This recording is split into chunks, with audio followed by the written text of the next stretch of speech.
Greetings, guys, gals, and non-binary pals, and welcome to the Botany After Dark podcast. My name's Ryn, and today we're talking about FOXGLOVE, Digitalis, and poisons. So, also, please check out the links in the description, whether you're watching this on YouTube or your podcast service of choice, for ways to help with the many global crises currently happening. I genuinely enjoy talking about poisons and how these entirely amoral compounds can be used for good or ill depending on the whims of those who interact with them. So let's do some good. Alright, with that taken care of, what is FOXGLOVE? Why is it important? What does it do or not do? And why is it called FOXGLOVE of all things?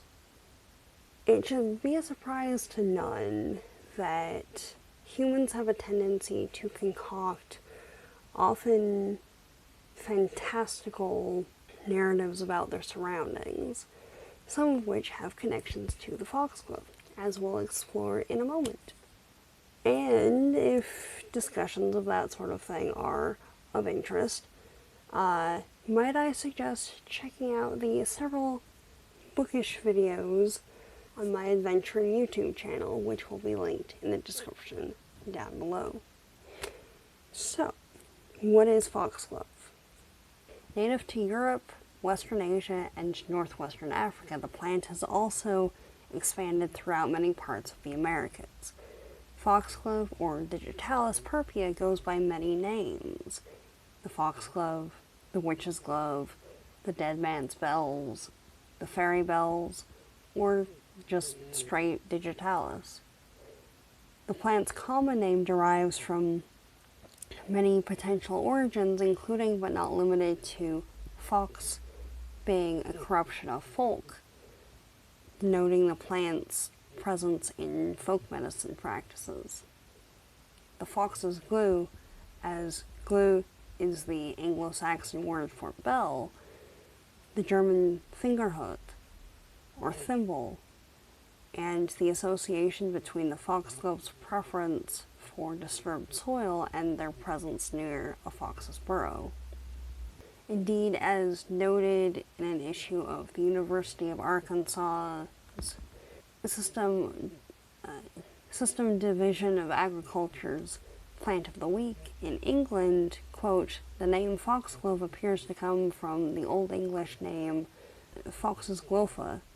It comes from an old myth that foxes must have used the flowers to magically sheath their paws as they stealthily made their nocturnal raids into the poultry yards of rural folk. The association is natural, for the foxgloves grew on the wooded hillside slopes that foxes chose for their dens. It's a biennial plant that grows between 2 and 5, sometimes even 6.5 feet tall, and 1 to 2 feet wide, in a range of colors, usually pinkish purple, but sometimes also yellow, white, or others, though many cultivars exist. The foxglove also appears happy to grow in a range of sun conditions, including full sun, and partial shade. The foxglove really likes well-drained, acidic soil, and as a biennial, the foxglove grows a rosette of leaves in the first year after sowing, before flowering and then dying in the second year, though there's usually enough seeds produced that the plants repopulate on their own the following growing season, especially if the dead flower heads are allowed to fall naturally. The process is sometimes termed self-seeding, as it occurs without any real outside intervention. The plant is identified as a noxious invasive species by the USDA, though it's merely listed as abundant in Canada. course, it's not actively tracked either. Being a highly showy ornamental, it's often grown in gardens despite its invasive and toxic status.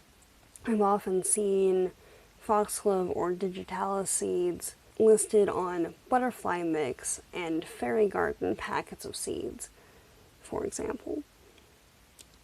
They are indeed beautiful, but they do require a certain level of awareness when you're working with them. As I've almost always had companion animals, while I appreciate such toxins, were I to grow them myself, it would need to be in an isolated garden or a greenhouse environment. Likewise, as we'll touch on later, as with all non-native species, there may be negative or otherwise unforeseen consequences to the wildlife in the region if these flowers are grown with any frequency in a particular region. Now, why is foxglove important? Why are we talking about it today? According to Kew Gardens' Plants and People booklet, quote, in the 18th century, a British doctor noted that a woman had cured herself of dropsy by taking foxglove. Its heart-regulating chemicals were identified over 60 years ago, but have never been made artificially. Furthermore, in Bill Law's 50 Plants That Changed the Course of History, he states that, quote, the secret healing properties of the poisonous plant had been part of folklore for centuries, but in an age of witchcraft, it was unwise to admit it. That said, in the course of history, there are many accounts describing the usefulness of foxglove, FOXGLOVE, or Ganz Nostra Dame, or Our Lady's Gloves, as John Gerard often called it. Incidentally, while the great and learned medical scholars of their day seem to have disregarded the efficacy of these accounts, been unaware of them entirely, or otherwise, it remains that it doesn't appear until a woman reported she had used the long-standing remedy to a male doctor who then did experiments that the foxglove was given any weight as a medicinal. Interestingly, until the 1400s, the lingua medica, or language of medicine, was Latin. Those who couldn't read Latin had no real recourse, as naught but the clergy and certain persons of higher nobility were readily taught the language. According to accounts, often even the clergy either couldn't read or at least weren't as proficient in the Latin they claimed such a knowledge of at the time. That said, once medical and herbal texts, admittedly were often one and the same at the time, had been translated, the, quote, country housewife who relied on hand-me-down knowledge to care for the sick was able to vastly expand the compendium of their previously accumulated knowledge. Quote, despite John Gerard's protestation, the herbal practitioner knew Dr. Foxglove to be a potent and powerful plant, as capable of killing as curing the patient. Small doses of digitalis could improve a condition, but if the ailment was a malfunction of the kidneys, the drug no longer excreted from the body gradually built up into a lethal dose. Gerard was a contemporary of the period, writing in 1597 that, quote, the foxgloves, in that they are bitter, are hot and dry, with a certain kind of cleansing quality joined therewith. Yet they are of no use, neither have they any place amongst medicines. It would appear he was indeed inaccurate on that account. Though, as I've said multiple times before, just because X plant does Y does not mean that it applies to every plant in that species. Growing conditions can dramatically impact and change a plant's properties. So, long story short, talk to a medical professional before attempting to self-medicate, especially when you're dealing with poisons. And just to insert a reading recommendation here, if the idea of women having a long history of knowledge in something that shouldn't be available or open or etc. to them because they're too weak or whatever contrivance those in power have decided to come up with, and then proving that assumption wrong is a thing of interest. I just finished Zen Cho's Sorcerer to the Crown that delves into that in a fantasy Regency era setting. Also a lot of discussion of racism in there. Also, we won't get much into witches and the systematic oppression of women, nor the association between the patriarchy and the further loss of female autonomy in this episode, but we'll get there eventually, as we will discussions of colonialism. Studying and describing the interconnectedness of human and botanical relationships very much includes that. So, what is Digitalis? Short answer, a toxin that is sometimes used as a treatment for heart conditions. Long answer, well, let's discuss. As we've touched on, it can be used to help treat heart conditions, though for a long while it was mostly known as a cure, or at least a treatment for dropsy, more currently known as edema, or the swelling of tissues due to the accumulation of excess fluid. However, as noted in Moncrief's 1931 publication, Modern Herbal, Digitalis could also be used in treating multiple other conditions, such as kidney conditions, though small doses, as noted previously, internal hemorrhage, inflammatory disease, delirium tremens, and epilepsy. Additionally, while both are sourced from foxglove, digoxin is a derivative of digitalis, although both are cardiac glycosides. However, as the impacts of uncontrolled compound concentrations are better understood, using direct plant material has fallen out of favor.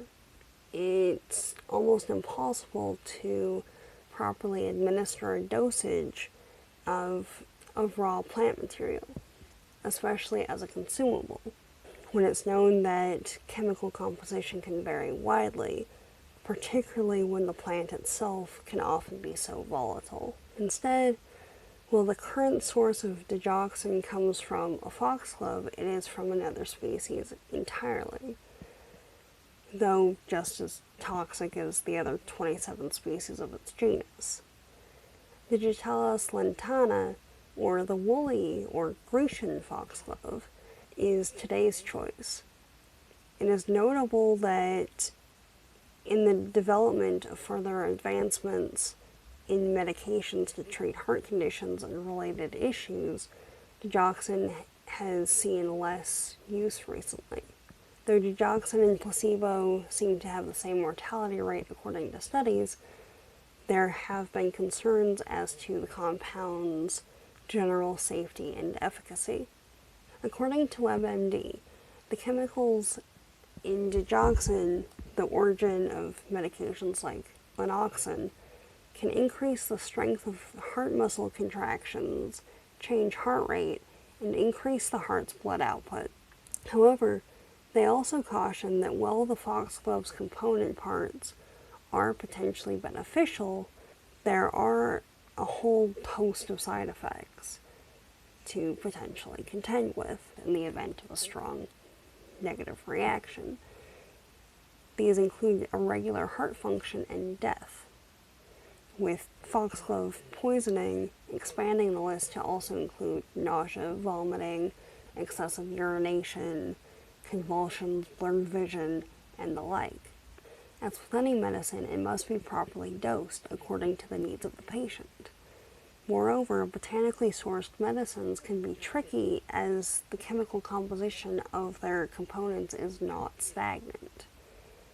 They, like humans, are living organisms, interacting with their environments. They absorb and catalog information.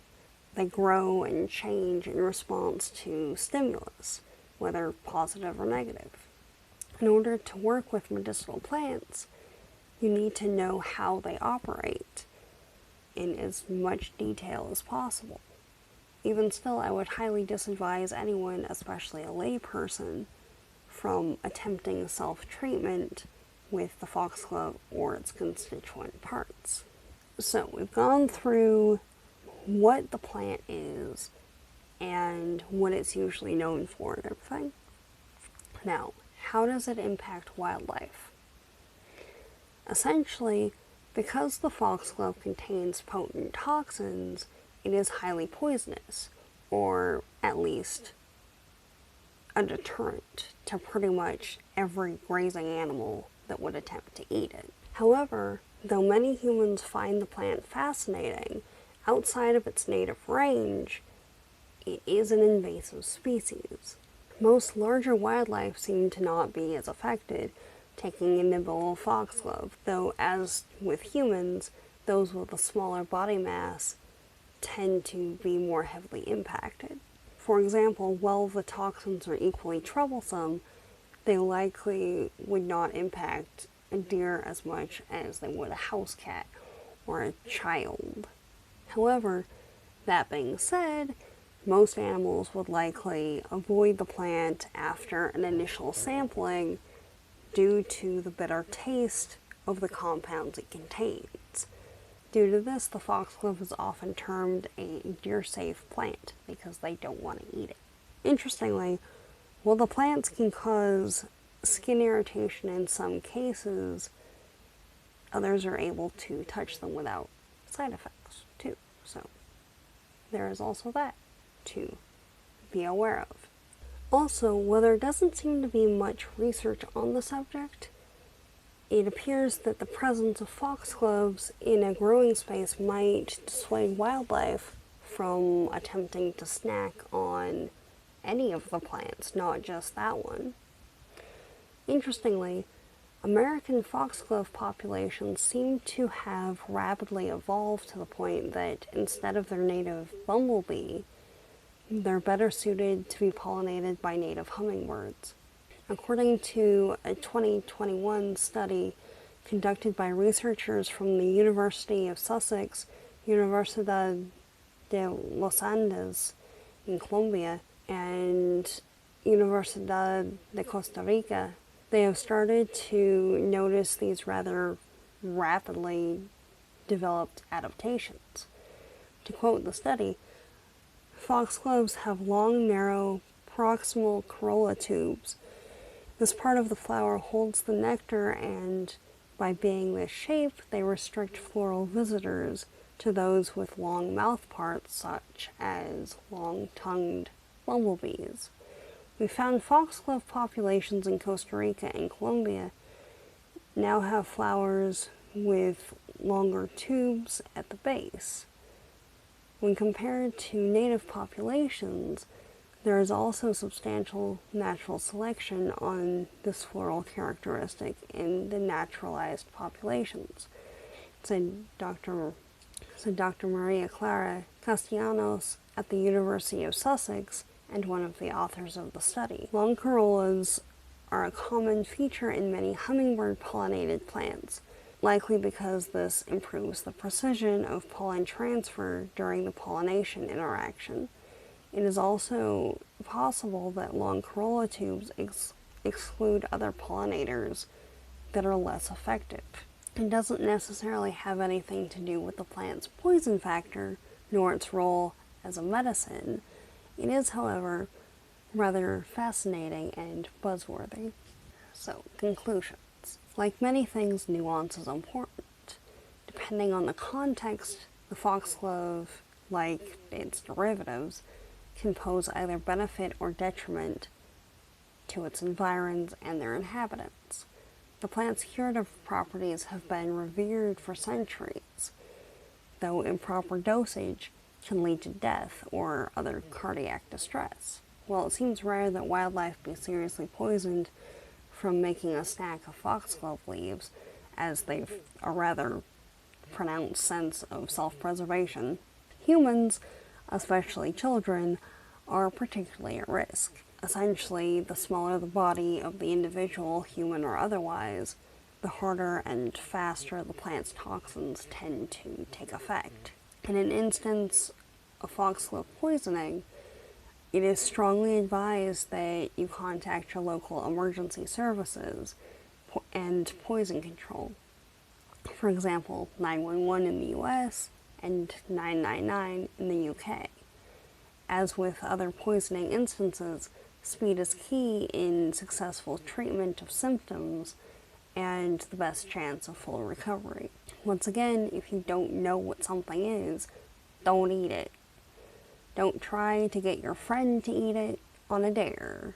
Just leave the plant, fungus, or other life form to its own devices and move along. Before we end today, I'd like to thank my lovely patrons for supporting the show.